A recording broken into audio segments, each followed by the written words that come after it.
¿Qué tal? ¿Cómo están? Buenas noches. Estamos en vivo, 21:04. La temperatura en estos momentos en Asunción, 33, ¿verdad? 33 grados. Gracias por la preferencia de todos los martes en este capítulo de La Caja Negra por Unicanal. Tema del caso Alexandre Gómez, el hijo del diputado Lalo Gómez. Va a estar el abogado de la familia Gómez.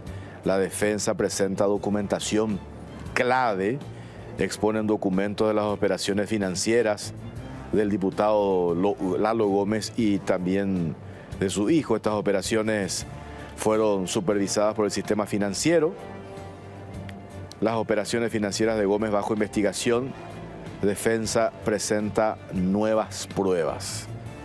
Vamos a hablar de eso, de esto esta noche en La Caja Negra.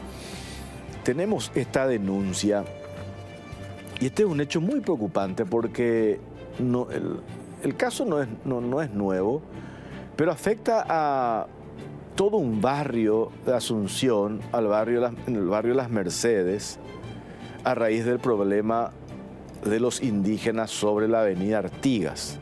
Estamos hablando de bloqueos, violencia y una comunidad que está en jaque. Inseguridad descontrolada en Las Mercedes. Los vecinos denuncian 4 años de terror, 4 años sin solución. Tenemos testimonios, tenemos imágenes y van a estar con nosotros vecinos del barrio Las Mercedes desesperados ante la delincuencia galopante por parte de los nativos.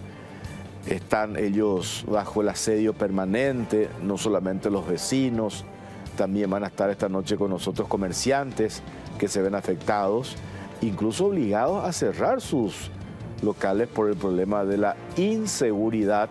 Y vamos a ver si nos atiende el presidente del INDI para ver si qué alternativa están manejando. No sé si la solución va a ser trasladar el INDI de la avenida Artigas y llevarlo a otro sitio. Por eso vamos a hablar esta noche. Y también el caso, vamos a arrancar con este tema político, que aparentemente, vamos a hablar mañana se trataría de este tema, o por lo menos en el estadio de oradores, los senadores van a hacer referencia al caso del apriete del senador liberal Enrique Salim Busarquis, el pedido para, entre comillas, el amigo camionero que complica al senador. Colorados, opositores, reprochan la actuación del legislador, el amigo de Salim, que ganó contratos directos por más de 7.000 millones de guaraníes en diferentes municipios. De esos contratos, el 80% se hizo a través de contratos directos, solo el 20% a través de licitaciones.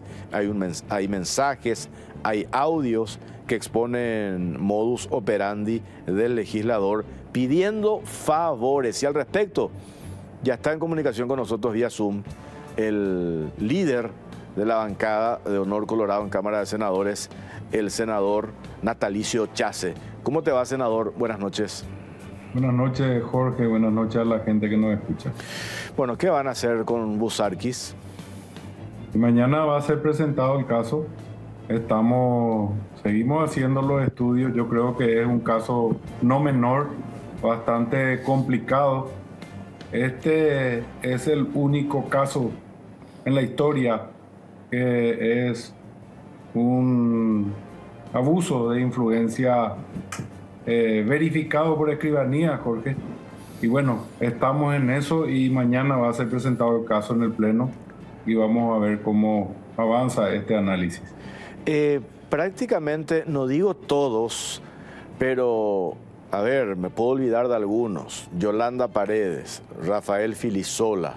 Hoy me tocó hablar con José Oviedo, ex Cruzada Nacional, hoy con Yo Creo. Y otros, Rafael Filisola creo que dije, sí, y otros referentes de la oposición, quienes forman parte del bloque democrático, condenan el actuar de Busarquis y sientan posiciones. Y también, y qué decir por supuesto ustedes, ¿verdad? Entonces, ante esta situación, y lo hablamos el otro día en otros espacios informativos, acá necesariamente se tiene que exponer el hecho ante el Pleno y allí lo que corresponde es que se tome una decisión, senador. Así es, yo creo que es un caso bastante delicado. Si esto hubiera sido, le hubiera ocurrido a un correligionario de mi partido, a un senador colorado, yo creo que hoy estaba afuera el senador colorado. Se han expulsado senadores en el periodo pasado, creo que 6 o 7 parlamentarios con casos menores a este caso. Y bueno, cuando le toca al Partido Colorado, el juzgamiento es mucho más severo. Y cuando le toca a la oposición se presenta como si fuera un intento dictatorial, un regreso a la dictadura, una traición a la democracia. Y vamos a ver mañana cómo es la coherencia de la fuerza de oposición de nuestro país, a ver si se le juzga con la misma regla a todos los senadores o realmente ellos tienen una regla más corta en el juzgamiento de sus acciones. Pero vamos a hacer el análisis mañana en la plenaria. Yo no quiero adelantar ningún resultado todavía, pero yo creo que se va a tocar mañana con contundencia este caso, Jorge. Y lo otro, al pretender hacer esa comparación para minimizar el hecho Busarquis, comparar, digo, con esta investigación en torno a la administración del intendente de Asunción, Oscar Nenecho Rodríguez, los famosos 500.000 millones de guaraníes, que hay dudas acerca del destino y del manejo de esos recursos. Son dos cosas totalmente distintas, ¿no? Sobre todo porque yo hoy en otro espacio hacíamos la referencia. Cuando se hace esa comparación se parte de una premisa, creo que falsa, en el sentido de que si bien podemos exigir transparencia, que explique el intendente de Asunción el destino de los 500.000 millones de guaraníes, eso está en una instancia totalmente ajena y distinta a la de los senadores en este caso y lo que dice el artículo 201 de la Constitución Nacional en lo que respecta a la pérdida de investidura y el uso indebido de influencia plenamente comprobado. Entonces yo creo que al pretender mezclar los tantos es una manera de defender y de justificar lo que hizo el senador Busarquis. Yo creo también igual, yo creo que son dos cosas totalmente diferentes y corren por caminos separados, ¿verdad? No podemos, si nosotros justificamos un delito con otro, yo creo que no existe justicia. Yo creo que tiene que ser analizado cada caso por su carril. Este caso es un caso estrictamente parlamentario, el comportamiento del senador. Y bueno, se está haciendo el análisis y mañana yo creo que eso va a tener una conclusión de acuerdo a su comportamiento y a los datos que tenemos ya, digamos, relevados para el análisis correspondiente. Vamos a tener mañana una sesión atareada con este tema. Y yo creo que es justo el análisis. Bueno, perfecto. Queda claro, entonces mañana en tu condición de líder de bancada ya confirmás de que este tema por lo menos se va a hablar y se va a tratar. Mañana se va a tratar este tema. Clarísimo. Senador, gracias por su tiempo, muy amable. Gracias a ustedes. Hasta luego. El senador Natalicio Chase, líder de bancada del Movimiento Nor Colorado. Haciendo una cronología de hechos, esto que a partir de la semana pasada se hizo público, los mensajes que remitió Busarquis al intendente de Asunción, los audios, las excusas, las posiciones de los opositores y de los colorados. Preparamos un material para compartir con ustedes. A ver.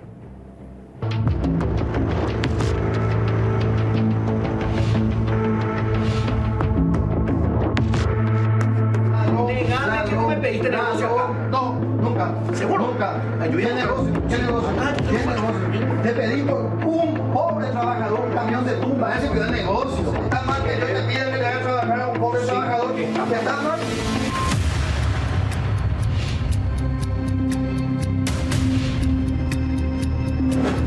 Salim Busarquis y su tráfico de influencia. En los últimos días, un escándalo político tiene como protagonista al senador liberal Enrique Salín Buzarquis, tras la revelación hecha por el intendente de Asunción Óscar Nenecho Rodríguez, quien expuso un comprometedor mensaje del político liberal, quien ahora se encuentra en la cuerda floja al analizarse su posible pérdida de investidura por tráfico de influencias. El caso salió a la luz cuando Salín Buzarquis protagonizó un tenso enfrentamiento con Óscar Rodríguez en una reunión en la sede municipal. Durante este encuentro, el político liberal acusó públicamente al intendente de corrupto. El jefe comunal, por su parte, pidió a una escribana labrar acta de esta acusación. Además, redobló la apuesta al refrescarle la memoria y recordarle un pedido personal que le había hecho en el pasado, pero que no tuvo éxito. En ese sentido, el intendente reveló que Buzarquis le solicitó colocar un camión tumba, propiedad de su amigo Antonio Ramón Figueredo, en la municipalidad de Asunción. Esta versión se sustentó con la prueba del mensaje remitido por el liberal al Colorado. Sumamente sulfurado, el legislador intentó defenderse ante la evidencia en su contra, pero terminó embarrándose, pues no solamente admitió el pedido, sino mintió al decir que era en favor de un pobre trabajador de tumba,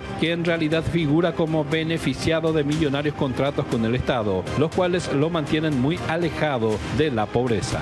Según la Dirección Nacional de Contrataciones Públicas, el amigo de Salín posee la empresa ARF Construcciones en San Pedro del Paraná, Itapúa, y ya se adjudicó 69 contratos en los últimos años por un valor de 7.734.315.770 guaraníes en las municipalidades de José Leandro Oviedo y San Pedro del Paraná, además de un contrato en la gobernación de Itapúa. Del total de adjudicaciones, solo 3 fueron mediante concurso de ofertas, además de 3 por vía de la excepción, y el resto se dieron por contratación directa.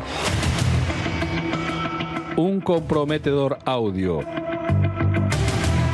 El comprobado tráfico de influencias del senador liberal a favor de su amigo camionero quedó más evidenciado al tomar estado público un audio que lo terminó por hundir. En esta grabación se lo oye solicitando una respuesta referente a un pedido de contrato en la manzana de la Ribera. En este último capítulo, Buzarquis no solamente se limitó a solicitar ayuda, sino que se empeñó en insistir y exigir reportes sobre los avances al respecto.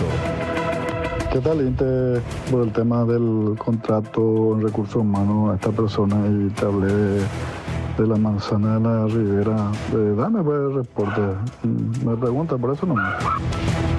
En su intento de desviar la atención, el senador opositor presentó un proyecto para declarar ciudadano ilustre corrupto al intendente de Asunción. Sin embargo, un día después pidió que se retire su propuesta, sin dar mayores detalles del repentino cambio de parecer.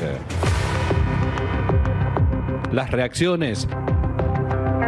El pedido para el amigo camionero colocó a Buzarquis bajo el escrutinio de varios sectores políticos, quienes analizan la posibilidad de solicitar su pérdida de investidura, ya que esto fue visto como un claro caso de tráfico de influencias. Las críticas más fuertes provinieron de miembros colorados del Senado, con figuras como Juan Carlos Nano Galaverna, del Movimiento Nor Colorado, quien sostuvo que Buzarquis habría cometido un acto de apriete a favor de quien sería supuestamente el prestanombres de Salín, de acuerdo a denuncias recibidas. Yo creo que es un apriete que le hizo al intendente, y además miente el senador Buzarquis diciendo que es un humilde trabajador. Es de público conocimiento que esa empresa fue adjudicada en 680 licitaciones en 2 municipios manejados por liberales.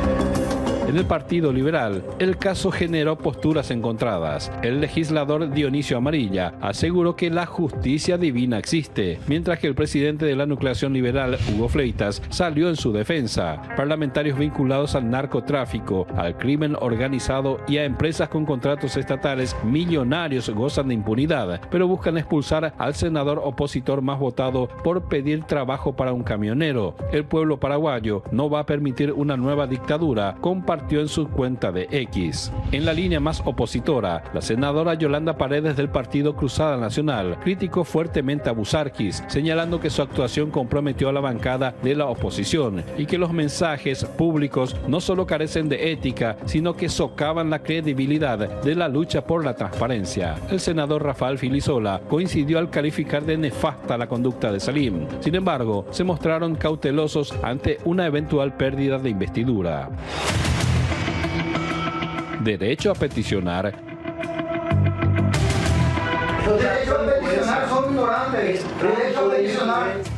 Buzarkis justifica su acción bajo su derecho a peticionar. El artículo 40 de la Constitución Nacional, que establece que toda persona individual o colectivamente y sin requisitos especiales tienen derecho a peticionar a las autoridades por escrito, quienes deberán responder dentro del plazo y según las modalidades que la ley permite. Sin embargo, el legislador no solamente utilizó un mecanismo informal como un mensaje de WhatsApp, sino que le incluyó un tono con todas las características de un apriete, recordando a Nenecho que lo ayudó con su presupuesto y diciéndole que el caso era urgente. Pérdida de investidura. El artículo 201 de la Constitución Nacional dice: los senadores y diputados perderán su investidura, además de los casos ya previstos, por las siguientes causas: la violación del régimen de las inhabilidades e incompatibilidades previstas en esta Constitución y el uso indebido de influencias fehacientemente comprobado. Óscar González Daer, Dionisio Amarilla, Paraguayo Cubas, María Eugenia Bajac y Katia González figuran entre los legisladores echados. Otros que renunciaron ante la presión fueron José María Ibáñez, Jorge Oviedo Mato y Mirta Gusinki. En el caso de Salim, su suerte dependerá de cómo las diferentes fuerzas políticas manejen la situación en los próximos días, con la pérdida de investidura como una posibilidad real.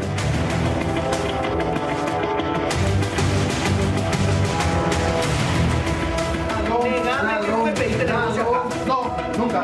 ¿Seguro? Nunca. ¿Qué negocio? ¿Qué negocio? ¿Qué negocio? Te pedí por un pobre trabajador un camión de tumba. Ese cuida el negocio. Está mal que yo te pida que le haga trabajar a un pobre trabajador. Está mal.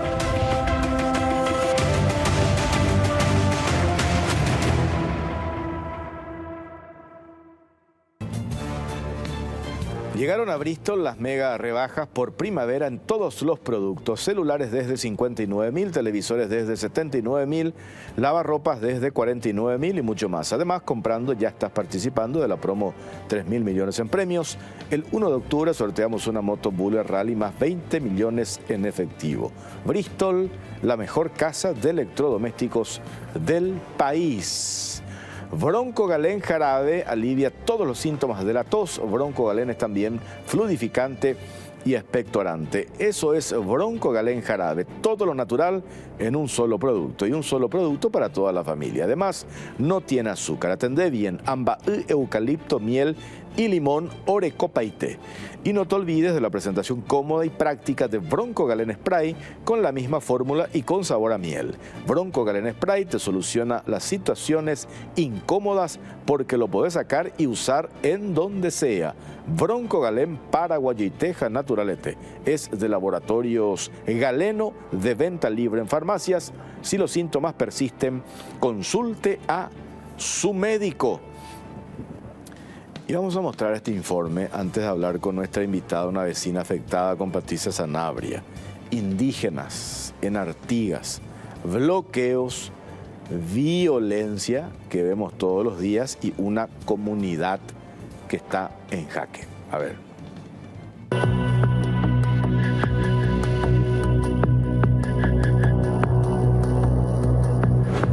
Indígenas en Artigas, bloqueos, violencia y una comunidad en jaque.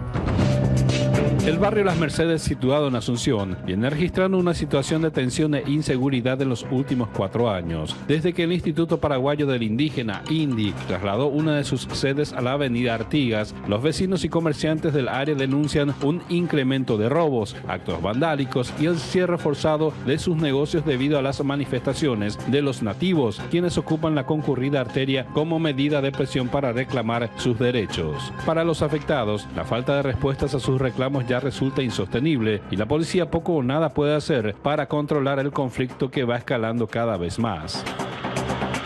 Lo que son hurtos domiciliarios, personas sospechosas, recicladores, en su mayoría que son personas de pueblos originarios que vienen de forma para manifestarse acá enfrente de la oficina de la INDI que queda sobre Artigas.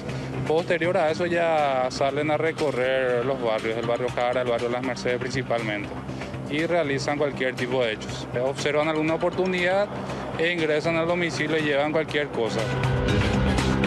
Desde la llegada de los indígenas, el barrio cambió rotundamente por los robos domiciliarios, los asaltos callejeros, el consumo de drogas e incluso proxenetismo en plena calle. Los vecinos se vieron obligados a redoblar la seguridad de sus viviendas, mientras que los comerciantes comenzaron a sufrir la merma en sus ventas por la falta de clientes. Desde el traslado del INDI a la sede de la subsistencia del ejército, acá sobre la avenida Artigas, se recrudecieron hechos de inseguridad como ser robo domiciliario, asaltos callejeros, consumo de drogas, tráfico de drogas, proxenetismo. La Escuela República de Cuba, por los cierres de la avenida Artigas, no puede desarrollar las clases. Hace 4 años este barrio, Barrio Jara, Barrio Las Mercedes, Barrio San José, no puede vivir en paz. Nosotros vivimos como si fuese un estado de guerra. Tuvimos que prácticamente cercar nuestras casas, poner cámaras. Hay vecinos que no duermen, me incluyo, por hacer guardia toda la madrugada viendo la cámara. No se puede vivir así, honestamente les digo, no se puede vivir así. Nos pasamos vigilando las cámaras de seguridad por el miedo a que atormenten la paz de nuestros hijos, que ya están viendo pornografía por las calles, que están viendo niñas, que están esperando que haya una violación, una muerte de una niña, de una vecina, de un vecino. ¿Qué están esperando para tomar acciones? ¿Por qué se hacen los ciegos? Eso es lo que yo quiero saber. Estamos indignados. Yo soy estilista de profesión, tengo mi salón de belleza y mis clientes vienen con miedo. Antes de bajarse de sus vehículos ya me están diciendo, por favor, espérame ahí, mírame al salir. Casi no se puede vivir así, ¿entendés? A mí, por ejemplo, me afecta porque cierran las calles cuando a ellos se les antoja, se sientan entre 5 o 6. Bueno, ahora después que trabajamos con ustedes, con la gente de la prensa, ahora le están permitiendo solamente media calzada. Una gaseosa no podía comprar en la despensa, porque ellos a la noche acá aplanan todo, aplanan como locos, y nadie dice nada. Yo entiendo, los policías tampoco pueden hacer nada porque ellos tienen leyes súper especiales que no se les puede tocar. Y se redujo a que yo tenga que salir a buscar pan de cada día haciendo plataforma, porque el negocio ya no me sustenta. Yo estoy retrasado en mi alquiler. Si bien los afectados no están ajenos a los reclamos de los indígenas, exigen que el gobierno atienda el drama social que se genera con la presencia de los mismos en la capital.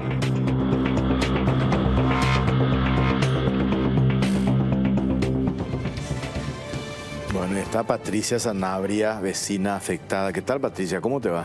Buenas noches, Jorge. Muchas gracias por la invitación. Qué drama esto. Nosotros ya habíamos tocado hace un par de años y después de haber exhibido esos videos incluso donde se ve a algunos nativos ingresando, trepando la muralla, llevando cosas, pensamos que iba a actuar la policía, de que iban a disponer de un sistema de control diferente. No ha pasado absolutamente nada y la situación se complica cada vez más. Se agravó. Se agravó. Es mucho más complicado de lo que era antes. Como están diciendo los vecinos, nosotros ya no podemos estar tranquilos. 24 horas estamos en peligro. De que se instaló el INDI en ese lugar, los actos vandálicos incrementaron enormemente. Pedimos socorro a los policías, pero no tenemos respuestas. Tenemos más chance con los chepiceros que con los indígenas, porque a ellos sí se les puede imputar, a los indígenas no, a ellos no se les puede tocar. Entonces, nosotros estamos entre la espada y la pared sin poder hacer nada y estamos viviendo en, no sé cómo decirte, tan indignada que ya estoy. A mí me dijeron que hubo vecinos, Patricia, que se vieron obligados a abandonar la zona. Así mismo. Vendieron, alquilaron, trataron de alquilar así a un bajo mismo. precio, entre paréntesis, así y mismo. abandonaron el barrio. Sí, el lugar. una vecina que estuvo también en la lucha con nosotros en otro grupo, vivía enfrente mismo a la oficina del INDI. Y ella vivía un infierno todos los días. Inclusive entraban en su casa, su casa utilizaban como un aguantadero. Y ella no podía hacer nada. O sea, se iba, le decía a los policías, y los policías tampoco hacían caso omiso a todo eso. Y sí, hubo gente que ya se mudaron.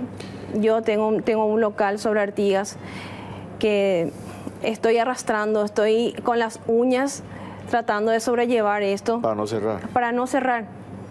Porque dejé mi profesión para dedicarme a ser mamá y tener el emprendimiento que tengo ahora y estar con mi hijo 24/7. Pero lastimosamente, esta gente vinieron a instalarse ahí, a mí me complica muchísimo la vida. A mí en particular me complica muchísimo, me afecta enormemente, económicamente me afecta, pero no sé cómo explicarte, decirte que no estoy pudiendo pagar mi alquiler, que no estoy pudiendo pagarle a todas las deudas que tengo, porque ellos cierran las calles cuando a ellos se le antojan. El domingo está cerrado Artigas, ellos cierran 5, 10 minutos, cierran todo un día. Después que se hizo la reunión, los policías le permiten cerrar media calzada, pero hasta ahí. Pero cuando ellos quieren cerrar, ellos cierran todo. Y yo, como estoy en el medio de Artigas, mis clientes no pueden ingresar. Claro, vos tenés un lavadero. Claro. Mis clientes no pueden ingresar porque los policías no le permiten. Incluso que ni siquiera llega a la oficina del indio donde está el grupo manifestándose. Y yo tengo que tengo que ir a la mañana, al mediodía y a la tarde a pedirle socorro a los policías para que le dejen pasar a mis clientes. Entonces, ¿te imaginas cómo estoy viviendo yo todos los días? Algunos no quieren ir porque temen que se haya hechos de violencia porque se les deja pasar y puedan reaccionar. Y exactamente, no solo por eso, sino que porque los policías automáticamente le bloquean el paso, no le permiten pasar. ¿Con quiénes hablaron ustedes, Patricia? Autoridades, dijiste, fueron a la comisaría, pero ¿con quiénes más llegaron a hablar con el presidente del INDI? Nosotros le buscamos al presidente del INDI. También le buscamos nosotros. A Juan Ramón Venegas, lastimosamente no. La verdad que no sé quién es un fantasma porque nosotros ya intentamos muchísimo hablar con él y nunca se presentó. Hicimos una reunión en donde se fue uno de los representantes y poco y nada dijo que supuestamente el INDI se va a mudar. Llevamos 2 años con esto, hasta ahora no tenemos ni una respuesta. Con el presidente anterior que estuvo el INDI, por lo menos tuvimos la chance de poder dialogar, pero con este fantasma no. Tenemos el material, Las Mercedes, hermoso barrio por cierto, bajo el acecho de la inseguridad y el vandalismo. A ver.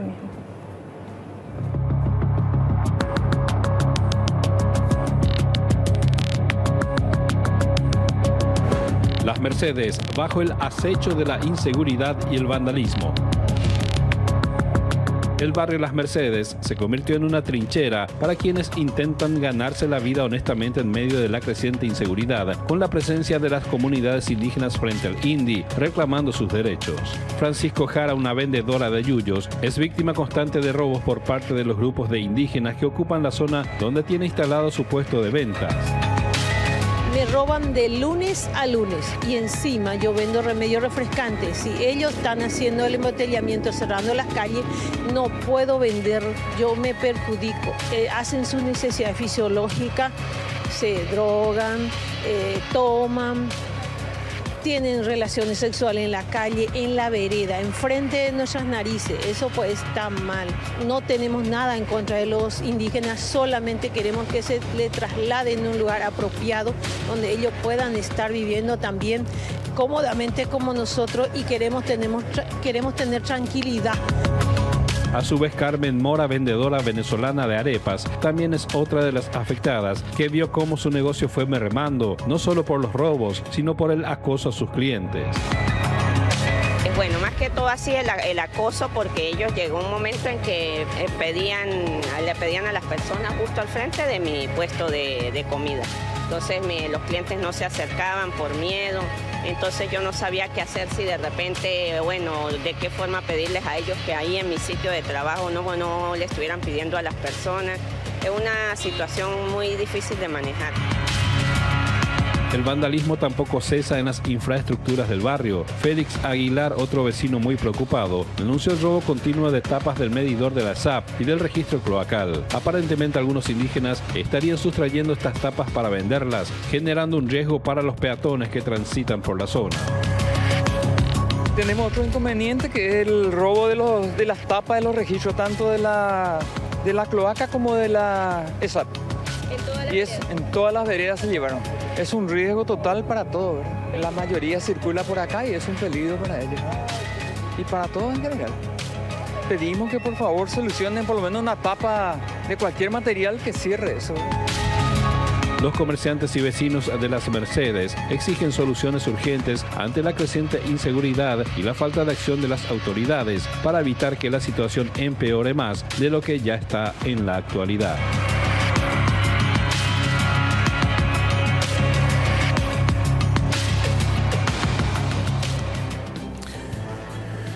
Queremos vivir en paz, decía un cartel de una vecina de la zona, Patricia. Ahí es donde yo me pregunto, 4 años hace esto, ¿verdad? Así mismo, hace 4 años. Puede ser que hasta ahora nadie dé respuesta o una alternativa de solución. Porque por un lado tenés el problema del reclamo natural, legítimo, lo que fuese que puedan tener los indígenas, aunque tengo otras valoraciones también, ¿verdad? Ahora en medio, por cierto, del debate de las organizaciones sin fines de lucro, las famosas ONG que le van asusando a los indígenas, porque esas organizaciones no gubernamentales necesitan tener protagonismo para seguir recibiendo plata, etcétera. Todo eso que forma parte de una realidad. Paralelamente a eso, esa manipulación que pueda darse con estas comunidades indígenas ya repercute de manera directa a ustedes. Claro. En la inseguridad, un hermoso barrio como el barrio Las Mercedes, los comerciantes que ya no pueden trabajar. Ya no podemos trabajar. Vecinos que se ven obligados a vender sus casas y a mudarse de la zona. Así mismo. Entonces, es grave esto, Patricia. Grave. Es muy grave, es muy grave. Yo no sé qué está esperando el presidente Santi para poder tomar carta en el asunto. Porque ¿de qué sirve que nosotros hagamos manifestaciones, presentemos cartas, presentemos notas, presentemos esto, si eso se vuelve a archivar? Sí. Así como los indígenas tienen su derecho y tienen su reclamo, nosotros también como ciudadanos tenemos nuestros derechos y estamos obligados a salir ya a las calles a cerrar también como ellos cierran. Si ellos tienen derecho de cerrar, ¿por qué nosotros no vamos a tener derecho de cerrar? Y vamos a cerrar. Le estamos avisando que estamos hartos, estamos cansados y que si nos están buscando la vuelta que nos van a encontrar, porque ya los vecinos ya no pueden, ya no podemos dormir, ya no podemos trabajar, solo le estamos pidiendo que nos dejen trabajar dignamente. A nosotros nadie nos viene a entregar un paquete de víveres, nadie nos subsidia nuestros impuestos, nadie nos subsidia nada, todo tenemos que estar pagando nosotros. Y ellos...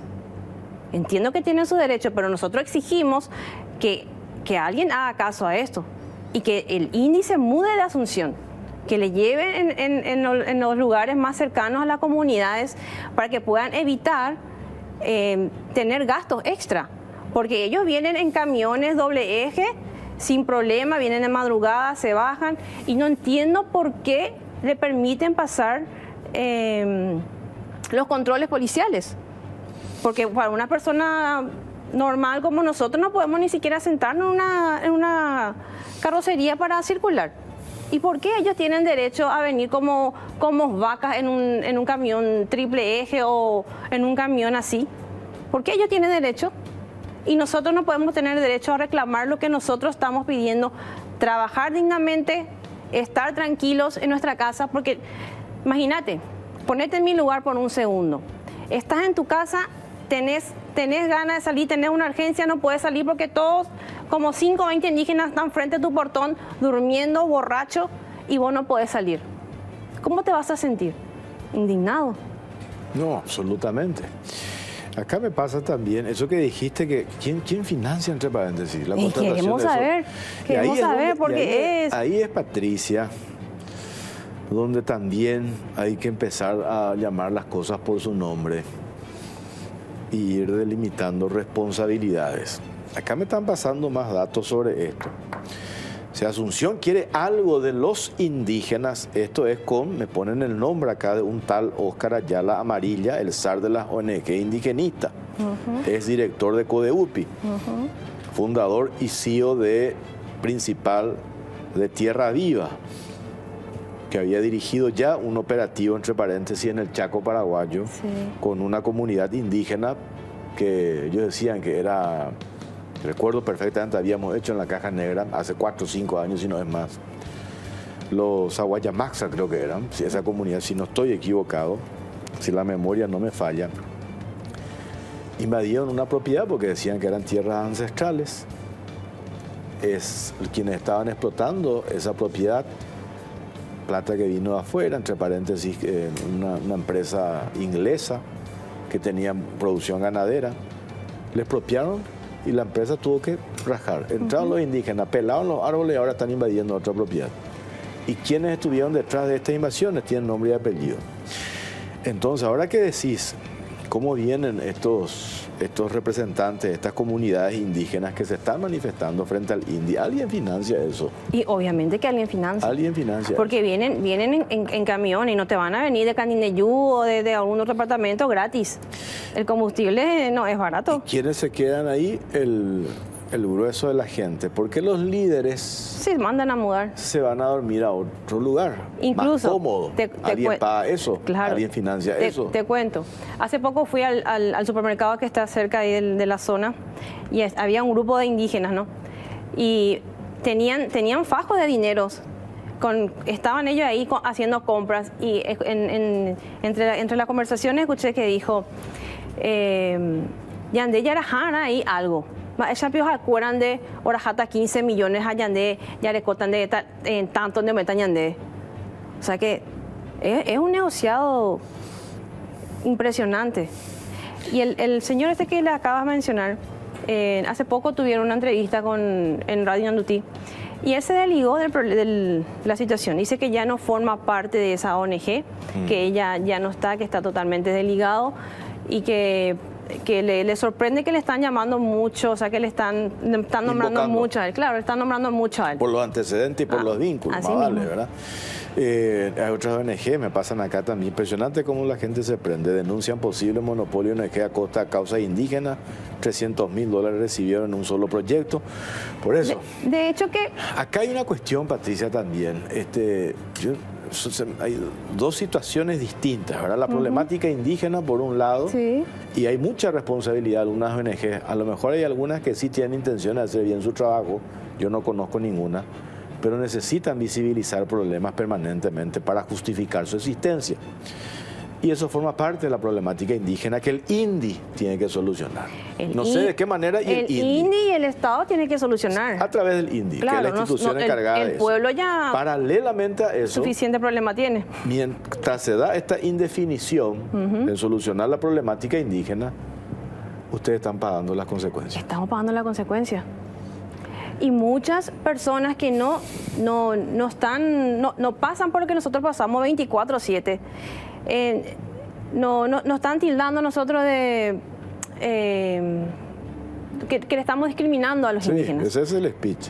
¿Verdad? Y no es así. Ustedes no tienen sensibilidad, ustedes no valoran a los hermanos indígenas, a los nativos no les reconocen su historia, sus tradiciones, pero no es así. Ustedes tienen exactamente el mismo derecho. Yo en particular sé perfectamente la historia de todos los indígenas, me estudié todo, ¿verdad? Pero no se llevan eso. Nosotros ya estamos cansados del Ashinyaranga, ¿verdad? ¿Quién nos dice Ashinyaranga también a nosotros? Sí. A mí en particular, ¿quién me dice Ashinyaranga que estoy a punto de cerrar mi negocio por no poder trabajar?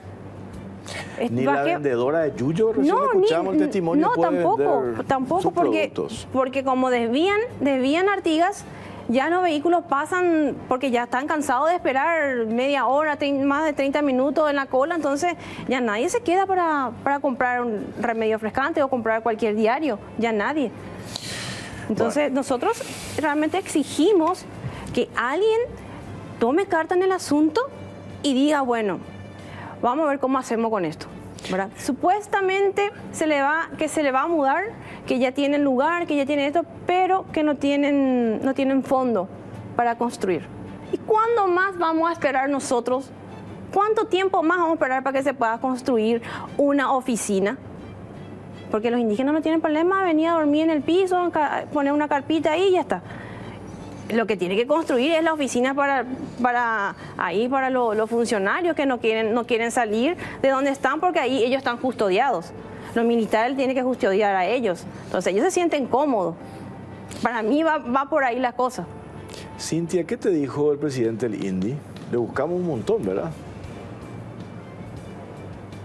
Bueno, que en medio de su trabajo iba a tratar de atendernos, pero no sí, pudo. GTTI trabajo. No, impresionante su trabajo. Bueno, nosotros vamos a insistir a ver qué nos dice puntualmente Juan Ramón Venegas, actual presidente del INDI. Nosotros tenemos varios testimonios, Patricia, no solamente el tuyo, desde la vendedora de yuyo hasta otros negocios importantes, consolidados allí en la zona, que hoy están en una situación, así como estás vos, de desesperación y piden una urgente respuesta. Así como me estás diciendo vos, Jorge, que ya tienen muchos reclamos, ¿verdad? ¿Qué es lo que necesita el Estado, el presidente, para tomar acción sobre esto? ¿Qué más necesita? ¿Que vayamos frente a Muricharoga a hacer ruido para que no pueda hacer caso? Sí. Que cerremos también nosotros las avenidas principales para que no puedan hacer caso. Porque de presentar notas ya estamos hartos. De hacer reclamos por la prensa, por radio, por hacer carteles, estamos hartos. Nosotros necesitamos una solución ya, específica. No de aquí a 2 años o de aquí a tanto tiempo. Ya van a quebrar. No, ya no. Totalmente. Ya no puedo, no soy la única. No solamente nosotros, sino Asunción y alrededor está sufriendo con el cierre de Artigas, con el tráfico impresionante que hay. Así mismo. O sea que no es solamente mi caso, sino cuántas personas están llegando tarde en su lugar de trabajo porque cierran Artigas cuando ellos quieren. A mí todos los días me pasan imágenes, videos de la situación. ¿O acaso ponen en los canales, a las 8 de la mañana se va a cerrar Artigas porque los indígenas hacen su manifestación? No, ellos cierran cuando a ellos se les antoja y abren cuando a ellos se les antoja. Y nadie les dice nada. No, porque yo me voy y le digo al policía, ¿hasta qué hora van a cerrar? Indefinido, cuando ellos quieran. Le vamos a hacer seguimiento a esto. Gracias, Patricia, por tu tiempo. Muchísimas gracias por el espacio. Hacemos una pausa cortita y ya venimos.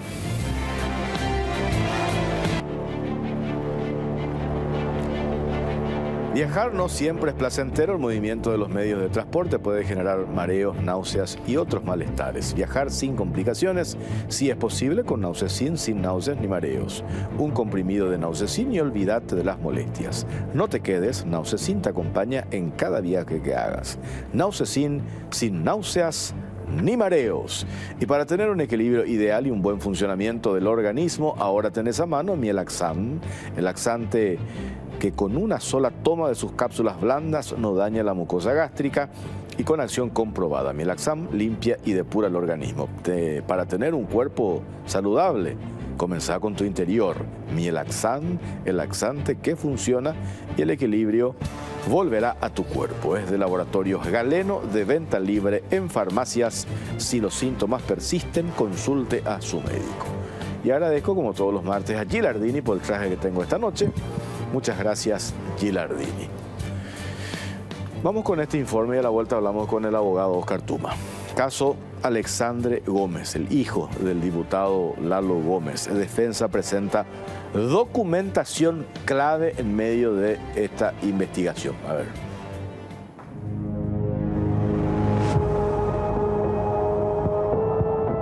Caso Alexandre Gómez. Defensa presenta documentación clave.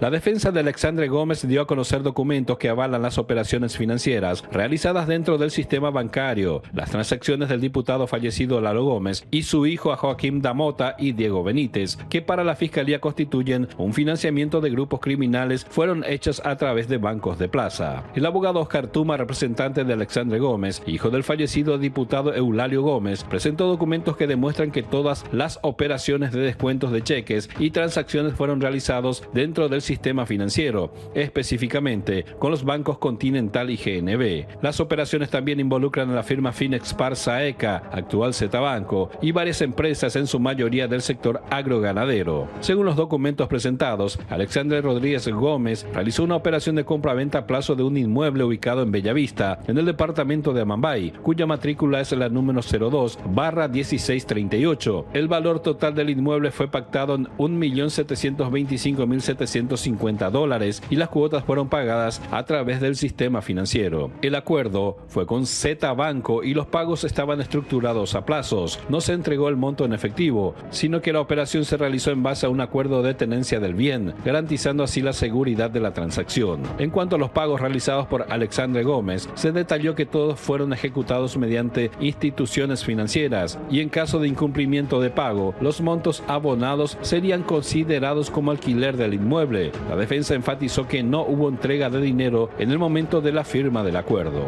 Descuentos de cheques y operaciones claves. Entre la documentación proporcionada por el abogado defensor de Gómez, también aparece la operación en concepto de descuento de cheque entre el Banco Continental y Antonio Joaquín Damota. Se realizaron descuentos de cheques por un total de $434.000. Los cheques fueron girados por el exdiputado fallecido Eulalio Gómez y presentados al Banco Continental para su respectiva liquidación. Según la defensa, el pago fue por servicios prestados para el agro y ganadería. El abogado Tuma resaltó que Damota era cliente antiguo de Continental y realizaba operaciones de descuento de cheques desde el año 2008, práctica que se extendió hasta el 2021. Cuestionó al respecto que para la Fiscalía solo constituye un hecho punible que Lalo Gómez haya entregado los cheques, pero no así la actuación del banco que financió la operación, como tampoco el cliente Damota que recibió el dinero. Otro punto criticado por el letrado fue que Damota siguió haciendo dichas operaciones con otras personas que llamativamente no están imputadas pese a haber hecho la misma operación financiera. Se preguntó Tuma en ese sentido, ¿por qué la Fiscalía no investiga también a las demás personas que siguieron operando con Damota? Otras operaciones financieras. Operación entre el Banco Continental y Agroganadera Aquidaban S.A. En este caso, se realizaron descuentos de 2 cheques por un total de $105.000 girados por Alexandre Rodríguez Gómez. Operación entre el Banco Continental y Country PJC Business S.A. Aquí se presentaron 2 cheques girados por el señor Eulalio Gómez con un valor total de 164 millones de guaraníes. Operación entre el Banco Continental y Lucipar S.A. En esta ocasión, los cheques presentados por Lucipar S.A. fueron girados por Eulalio Gómez por un total de 432 millones de guaraníes. Operación en concepto de descuento de cheques realizados entre el Banco Z y Eulalio Gómez. Los cheques presentados por el señor Eulalio Gómez al Banco Z para la operación de descuentos de cheque fueron girados por el señor Diego Isaac Benítez Cañete. Transferencia bancaria. También se expusieron detalles sobre operaciones de transferencia realizadas entre cuentas del Banco Continental. En ese sentido, Paraguay Autopartes S.A. transfirió a Envases Paraguay S.R.L. un monto de 310 millones de guaraníes. Estas transferencias se efectuaron bajo el formato MT-103, que es un mensaje estandarizado del sistema SWIFT utilizado para la transferencia de fondos. Más descuentos de cheques. Operaciones entre el Banco GNB y Alexandre Rodríguez Gómez, quien presentó 4 cheques al banco mencionado, girados por Envases Paraguay S.R.L. con un valor total de 1.240 millones de guaraníes. Operaciones entre el Banco Continental y Paraguay Autopartes y Accesorios S.A. En este caso, los cheques presentados por Paraguay Autopartes y Accesorios S.A. fueron girados por Diego Benítez Cañete con un valor de 200 millones de guaraníes. Garantías y supervisión del Banco Central del Paraguay. De acuerdo con el abogado defensor, todas las operaciones descriptas se realizaron bajo la estricta supervisión de los bancos, financieras e instituciones de crédito autorizadas por el Banco Central del Paraguay. Estas entidades analizaron previamente la situación legal y patrimonial de los clientes involucrados antes de conceder líneas de créditos y aprobar el descuento de cheques. Asimismo, se verificó que todas las actividades relacionadas fueran operaciones reales y lícitas, con fondos de origen legítimo. El abogado Oscar Tuma enfatizó que su cliente Alexandre Gómez actuó dentro de la normativa bancaria vigente, con todas las operaciones debidamente registradas y supervisadas por las entidades financieras correspondientes.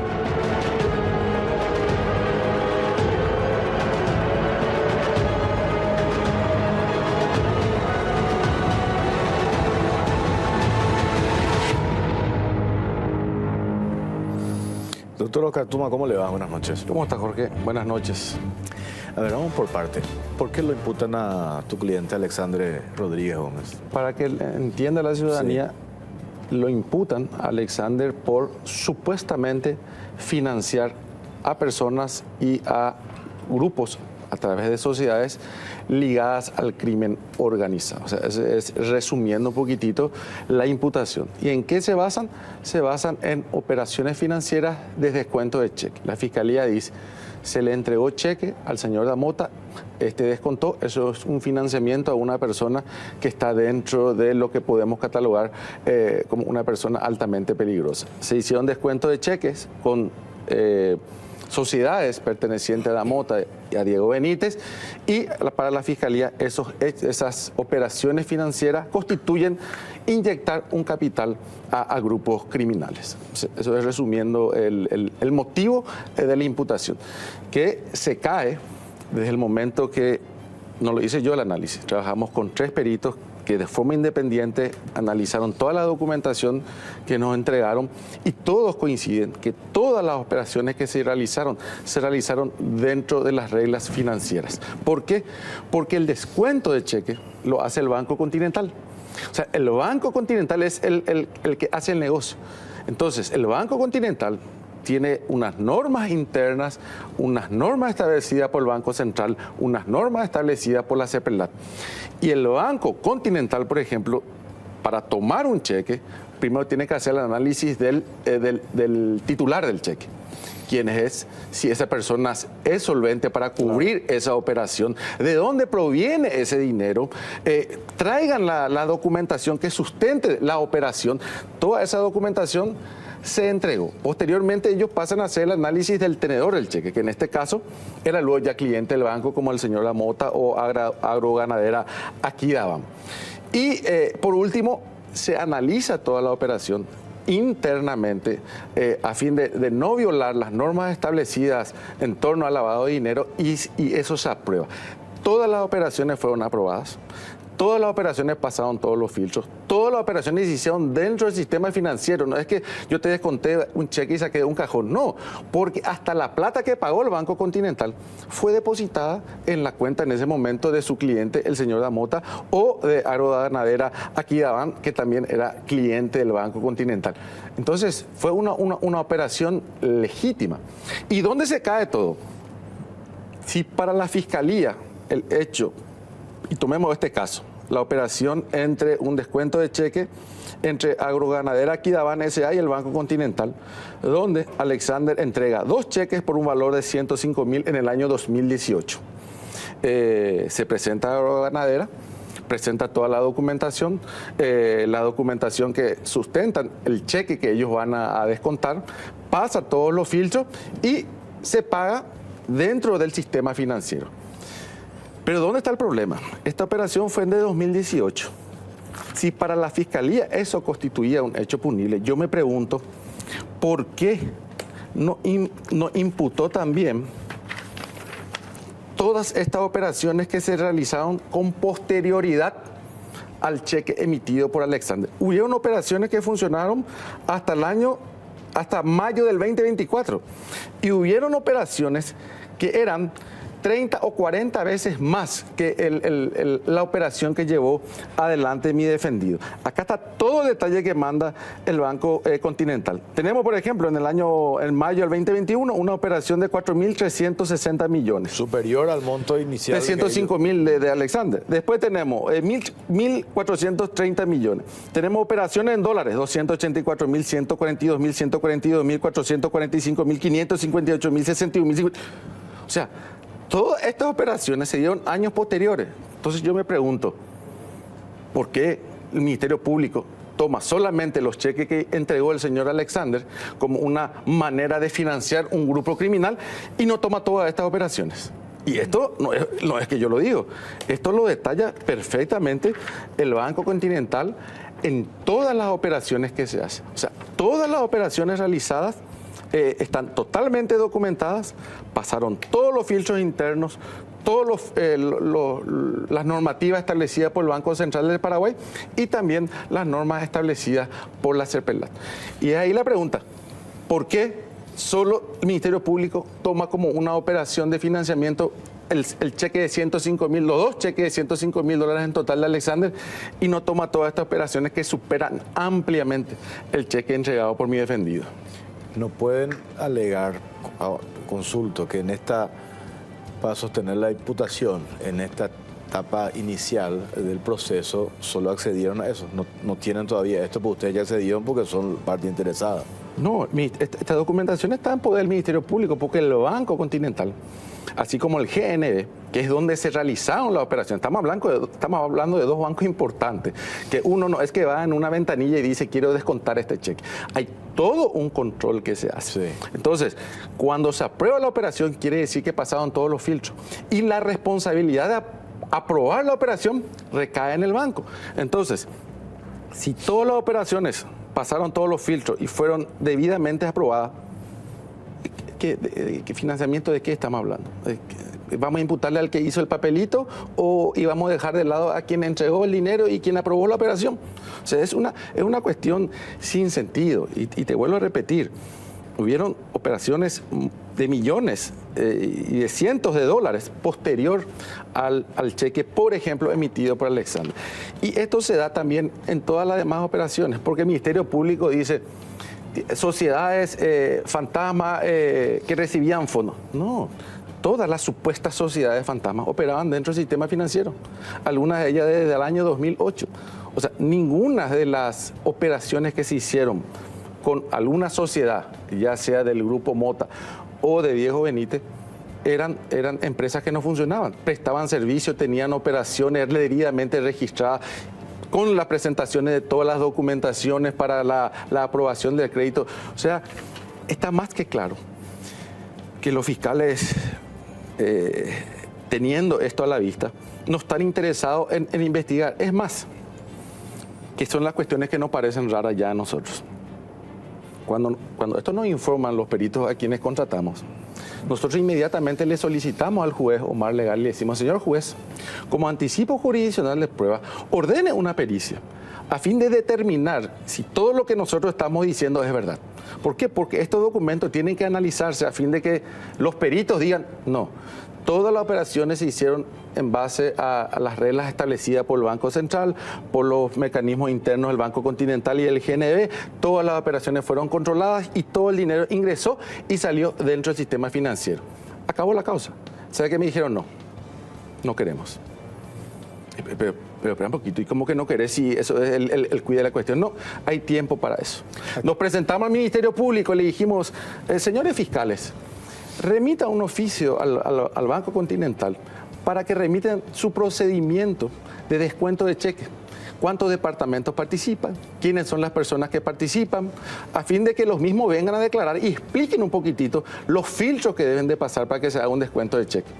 Pasó una semana, no nos hicieron caso, reiteramos el pedido, no nos hicieron caso, urgimos, no nos hicieron caso, nos acercamos, hablamos, le dijimos qué es lo que pasa y nos dijeron: ¿y para qué es lo que ustedes quieren saber cómo se hace el descuento de cheque? Pero espera un poquitito, o sea, ¿qué es lo que están investigando?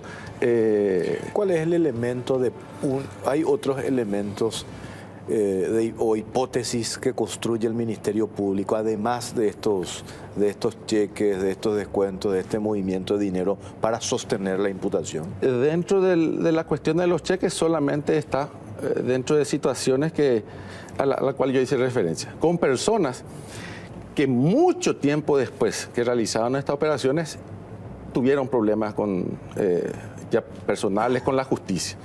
Pero eso no es una culpa de mi defendido, y si ese va a ser el criterio del Ministerio Público, tiene que imputar a toditos los que trabajaban con estas personas también.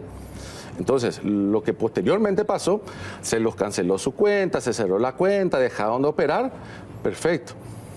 Y después hay un hecho más que se habla de la venta del inmueble, que también lo hace un banco, sí, totalmente explicado, donde ni siquiera se entrega dinero, porque lo que hace el banco mismo te da el crédito y vos comenzás a pagar de forma mensual. Y el banco se queda con una garantía hipotecaria para el cumplimiento de los pagos. Y si vos no pagás, el banco toma todo lo pagado como una especie de arrendamiento.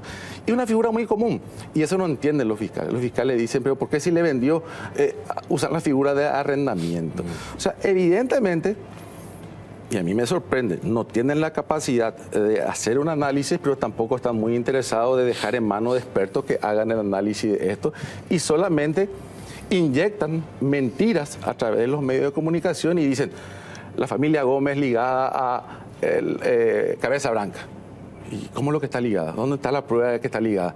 Y no, porque la empresa hacen toda una cuestión subjetiva y ellos tienen que manejarse en base a documentos y no a fantasías. O sea, la fantasía dejemos para otra instancia.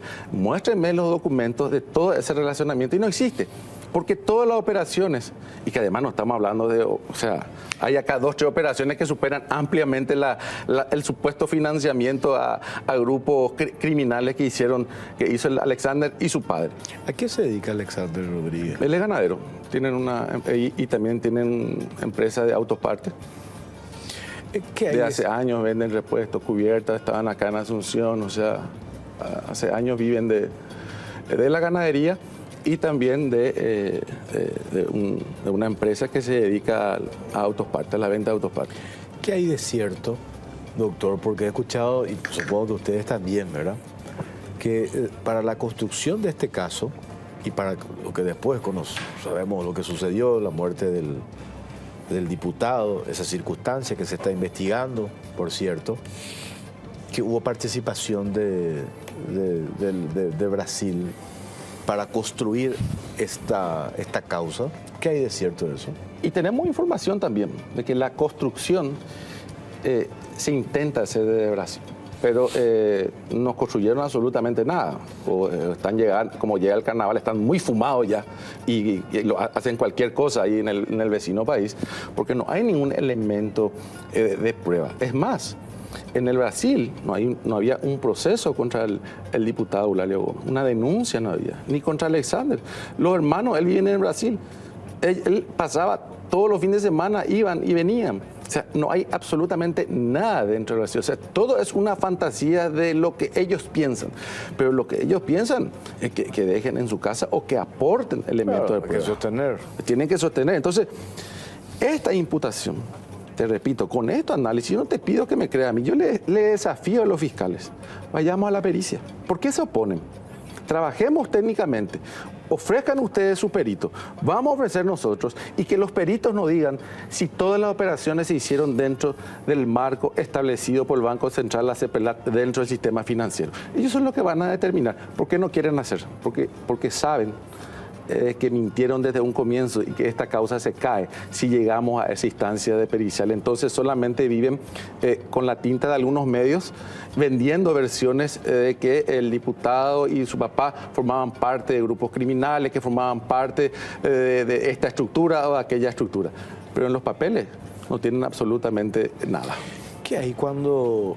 Porque hoy me tocó hablar de otro caso que tiene que ver con tema lavado de dinero, tema narcotráfico. De hecho, uno de los puntos que va a tratar esta comisión bicameral de investigación, que tiene 3 ítems. Uno, lo que se está debatiendo ahora, lo de la ONG. El segundo tema, tráfico de armas. Y el tercero es la utilización de dinero ilícito que se mete al sistema financiero. Y a mí me dicen que eso puede darse porque hay otros casos donde efectivamente bancos que están hoy siendo investigados no hicieron lo que se llama la debida diligencia. Y hay casos sonados que nosotros hemos accedido a documentación y revisiones que efectivamente confirman de que el banco pasó por alto, le dio un préstamo al capataz de un conocido narco, le pone como garante a su esposa, miramos el antecedente, la esposa no tenía ni una camioneta a su nombre, pero tampoco el banco tenía que blindar y sin embargo no hicieron. ¿Por qué, doctor, hoy no podemos suponer de que pudo haber pasado lo mismo en este caso? Porque decía acá el banco hizo todas las diligencias. ¿Y qué garantías tenemos de eso? Y la documentación. Toda la documentación está, toda la operación está respaldada en documentación. Lo que vos decís es cierto, es la responsabilidad del banco. No hizo el control necesario. Pero del momento que estamos hablando de banco para mí serios, como el GNB y el Banco Continental, no van a prestarse a una situación de lavado de dinero por $400.000 o 130 millones o 200 millones. Cuando manejan volúmenes mucho Es absurdo luego ya pensar eso, ¿verdad? Porque sumada toda la operación no llega ni a $1 millón. Entonces, ¿quién es el banco que va a complicarse? Y el banco remite toda la documentación. Por eso yo te dije, cuando se presenta la persona a hacer el descuento del cheque, el Banco Continental, bueno, Oscar Tuma, este cheque es del señor Jorge Torres. ¿En concepto de qué te dio? Y acá están las operaciones que hicimos. ¿Y dónde están las facturas? Acá están las facturas. ¿Y de dónde? Y la solvencia del señor Torres, porque nosotros vamos a adquirir el cheque y acá está su declaración jurada, acá están toda la documentación. O sea, todo el chequeo hace el banco.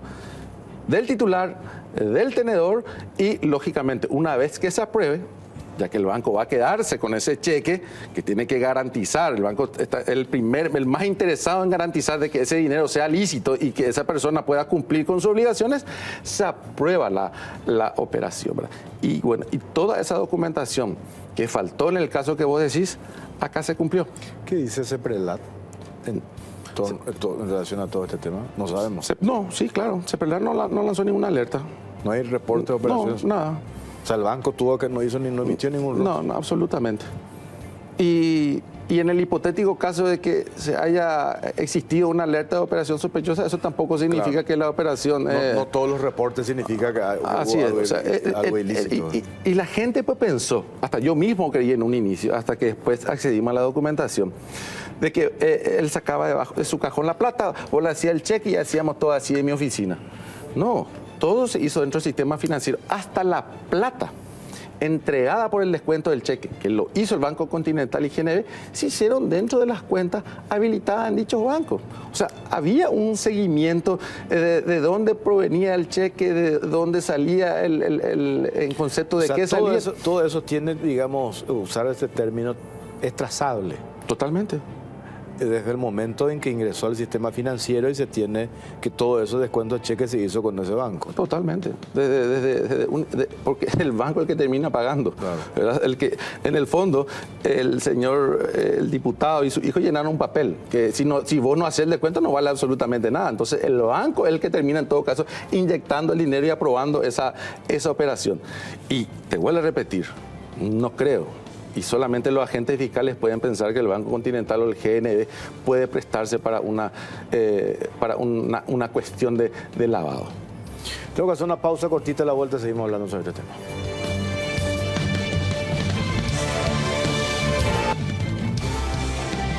Seguimos en la caja negra por Unicanal, último bloque. Doctor Oscar Tuma, ¿dónde aparece el vínculo del señor Alexandre Rodríguez Gómez y el hijo de Pavão?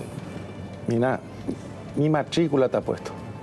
¿Tú qué? ¿Tu matrícula? Mi matrícula de abogado, algunos de los fiscales que me traen un vínculo directo. Ellos nuevamente dentro de su imaginario, porque sí hay extracto de comunicación entre el señor Olenik y el hijo del señor Pavão, que no tienen nada que ver con el diputado Gómez o su hijo. O sea, son situaciones que habla Olenik con ellos. No hay una prueba, un vínculo directo entre mi defendido y esa persona o de su padre con esa persona. No hay una llamada, no hay un chat, no hay absolutamente nada. Por el contrario, dentro de uno de las conversaciones, el señor Olenik le cuenta y le dice, mira, ahí encontramos una persona que puede estar interesada, es fulano y tal. No, guarda con él. Como diciendo, no me interesa entrar en una transacción comercial con él. O sea, ni siquiera hay una cuestión de, sí, mi amigo, anda a conversar con él para tratar de generar una operación. Si no fue una cuestión de alerta, no. Guarda con él. Ese nombre, no. O sea, por eso te digo, es toda una fantasía montada por el Ministerio Público, que evidentemente le mandaron un libreto, pero un libreto que habrán mandado de Brasil de un bar a altas horas de la noche, hicieron ahí y acá compraron cualquier cosa. Pero grave es porque el sostenimiento de esta imputación o elementos para sostener la imputación después derivan en la orden de allanamiento. Orden de allanamiento que después termina con la muerte del diputado. Ellos van a tener que ir, nosotros sabemos, y ya somos conscientes de eso, ellos van a ir hasta el final con esto. Porque los fiscales. Los fiscales. ¿Por qué? Porque si actúan con objetividad, esto tiene que... Se le cae la causa. Se le cae la causa. Y ahí va a ser. ¿Y cómo hicieron una imputación, un allanamiento donde pierde la vida un diputado? Se genera toda una inestabilidad dentro de sectores políticos y resulta ser que la causa no tiene sostén.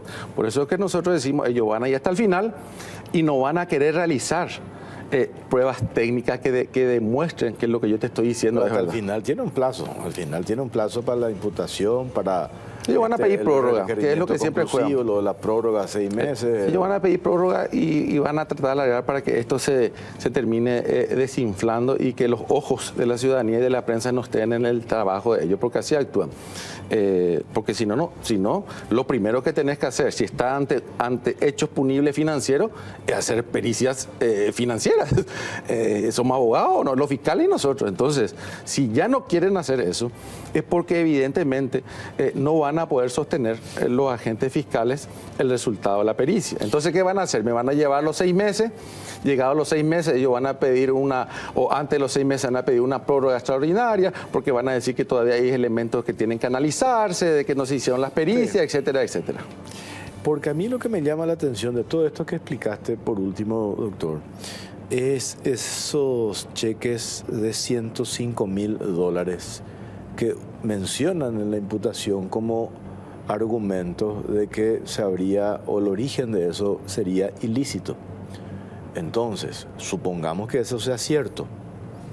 O tener el informe del banco que hizo todo descuento de cheque donde aparecen sumas, pero superiores a ese monto que ellos invocan en la imputación. Pero entonces, no solamente eso, también envían el análisis financiero, en este caso del señor Alexander Gómez. O sea, el banco hace el análisis financiero de la persona que va a tener que pagar el cheque y dice, esta persona tiene movimiento suficiente para pagar. Y eso está registrado de Alexander. O sea, no es una persona que no tenía fondos, sino porque su movimiento financiero está dentro del sistema financiero del año 2011. O sea, tenía el perfil para realizar ese movimiento. Para realizar ese movimiento. El tenedor hacen el estudio y esa persona, que supuestamente años después cae en desgracia y para el Ministerio Público es una especie de financiación lo que él hizo, sigue realizando operaciones 2019, 2020, 21, 22, 23, hasta el año 24, con monto mucho mayor a estos 105.000.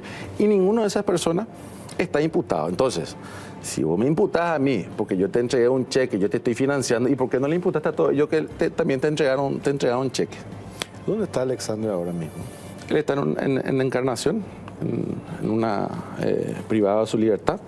Nosotros hemos solicitado la revisión, hemos dejado una caución importante de su señora, porque la señora de él es Acevedo, una familia muy conocida dentro del departamento, del ámbito político y empresarial.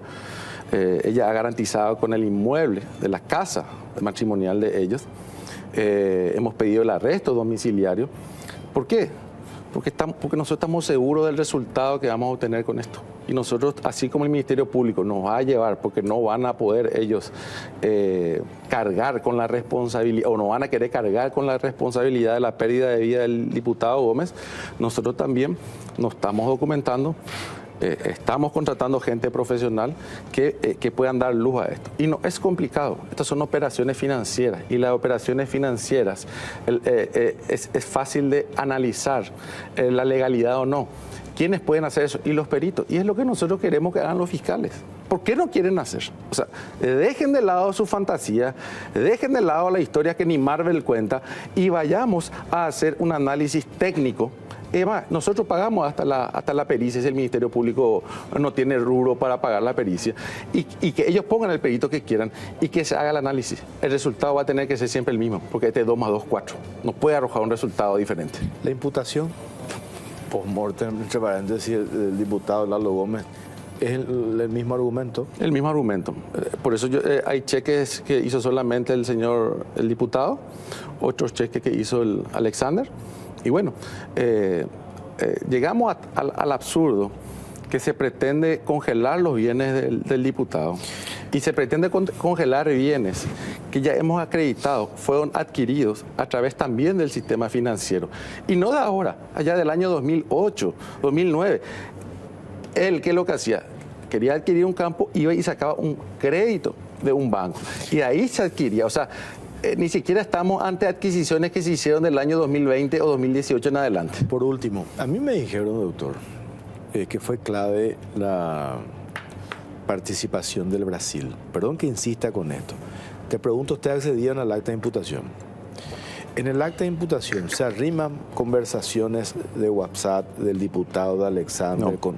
No hay eso. A mí me dijeron que Brasil hizo un trabajo, incluso copias de conversaciones de WhatsApp, audios, y ahí yo digo, se tiene eso, se adjuntó eso a la imputación. Pero dentro de esa conversación está el señor Olenik con el hijo de Pavón. No aparece ni Eulalio Gómez, directa. No, ni Eulalio Gómez, ni Alexander. La conversación con Olenik tiene que ver con el tema del inmueble. Yo te digo algo. Si Olenik estaba hablando con el hijo de Jarvis, y él realmente era, Alexander, Eulalio, formaban parte del grupo. Si en una conversación a mí me dice, che, vos sabés que Jorge Torres me habló. Mi socio es Jorge. Sí, metele, adelante. O sea, ese va a ser el trabajo natural. Pero si yo digo, guarda, no le conozco, es una persona complicada. O sea, es usar el sentido común. Invito a los fiscales una semana que vayan a mi oficina y van a salir con el uso del sentido común. Entonces, si hay una amistad dentro de esa conversación, tiene que surgir esa amistad. A mí alguien me escribe y me dice, che, Jorge, mi socio, jugamos pádel con él, le gano siempre, y bueno, pero no ya decir yo, no lo conozco, guarda con él, es una persona complicada. Entonces, los mensajes entre Olenik y el hijo es una prueba favorable para nosotros. Doctor Tuma, gracias por su tiempo, muy amable. No, gracias a vos, Jorge, y a las órdenes. Nosotros nos vamos, gracias por la preferencia de siempre. Nos reencontramos el próximo martes en La Caja Negra. Buenas noches.